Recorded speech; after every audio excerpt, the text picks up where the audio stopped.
Chapter 4.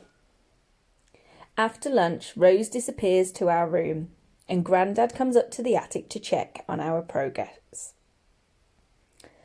"Carrying all the stuff down the stairs is taking ages," I complain, staggering under a pile of magazines.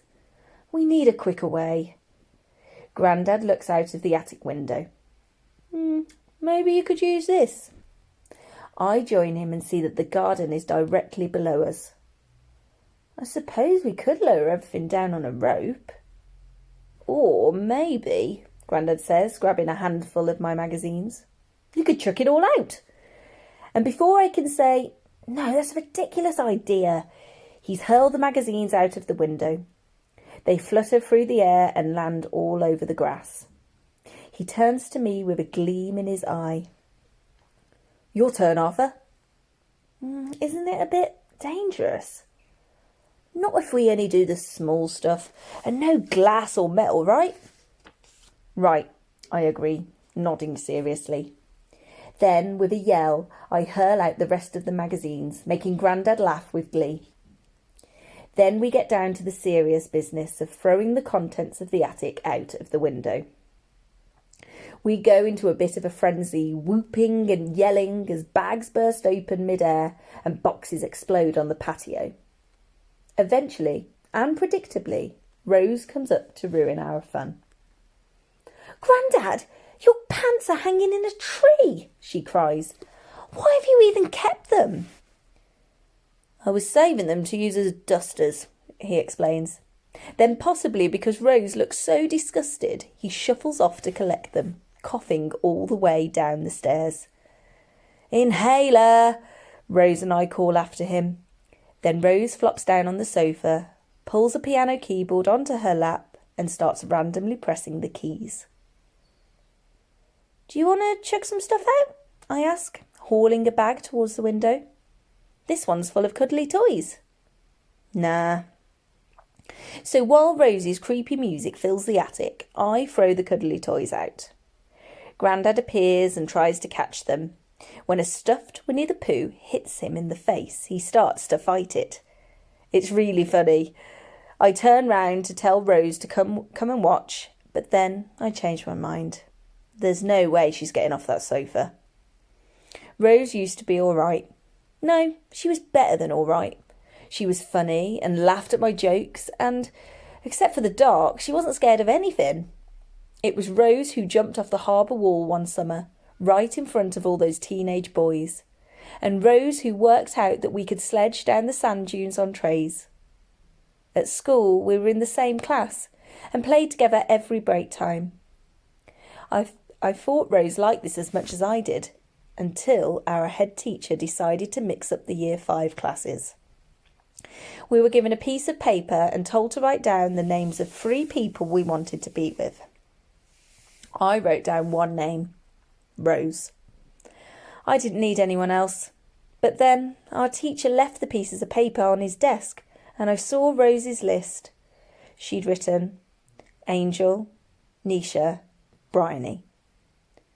Rose was really happy in 5A with her 3 friends. Across the corridor in 5B, I wasn't so happy. Then Rose got her phone and got into YouTube, makeup and her mates, and the Rose I knew just sort of disappeared. I turn back to the window and shake out the last of the toys. Grandad is lying flat on his back now, letting them fall all over him. After the last teddy has bounced off his stomach, I go to clear out the darkest corner of the attic. I push aside a chunky TV and find myself staring into the sparkly eyes of a rocking horse. It rocks slightly, eyes wide, teeth bared, as if it's angry about being left in this dingy spot for so long. I grab its mane and pull it out. "Look who I found, Rose!" She looks up. "What? It's just the old rocking horse."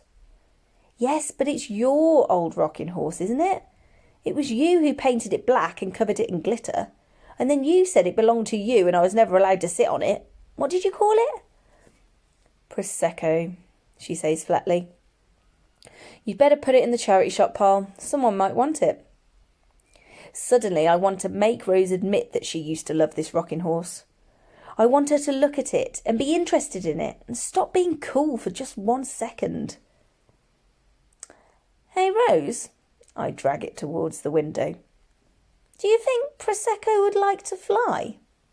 She looks up. What are you on about? He's been stuck in the attic for too long. I think he'd like to feel the wind beneath his hooves. I'm at the window now. She leaps off the sofa and grabs hold of the mane. You can't throw him out of the window, Arthur. He's an antique. He, I say. He?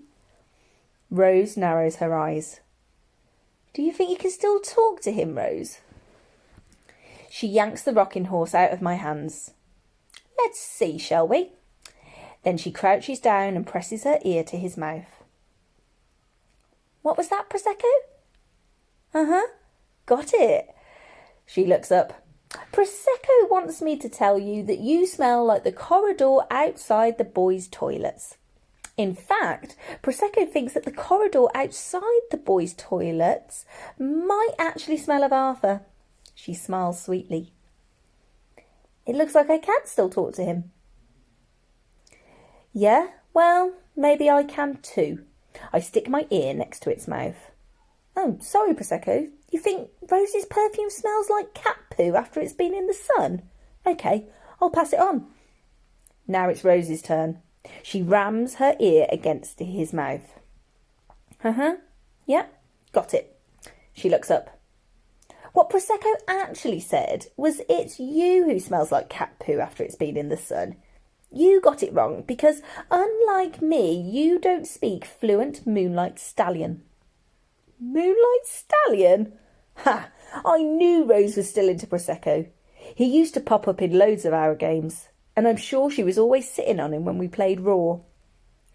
Raw, in a flash, it's back, and an image darts into my mind of Rose sitting high on Prosecco, bossing me around and translating his insults for me. Prosecco rocks forwards, and again I feel like he's looking at me. I tug him towards the window by his tail.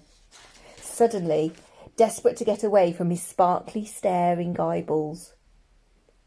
He still wants to fly, I say. He said so. Rosie's hand grabs the tail. I'd let go of that if I were you. Why? Her voice drops to a dramatic whisper. Because since you last saw Prosecco, his tail has become poisonous, and every single strand stings like a bee. The pain is intense, Arthur, and it will shoot through you like 1,000 needles burrowing into your skin. So, you're holding the tail too? She shoves her face close to mine, eyes shining, and whispers, The poison only affects boys. A chuckle makes us look up. Grandad is standing in the doorway with a cup of coffee. It's so wonderful to see you two playing again. Nothing could make me happier. We're not playing, Grandad. Rose lets go of Prosecco's tail. We're fighting. Big difference. Sounded like a bit of playing to me, he says. Then he sits on the sofa, props his feet on a suitcase and says, Well, get on with it. This attic won't clear itself out.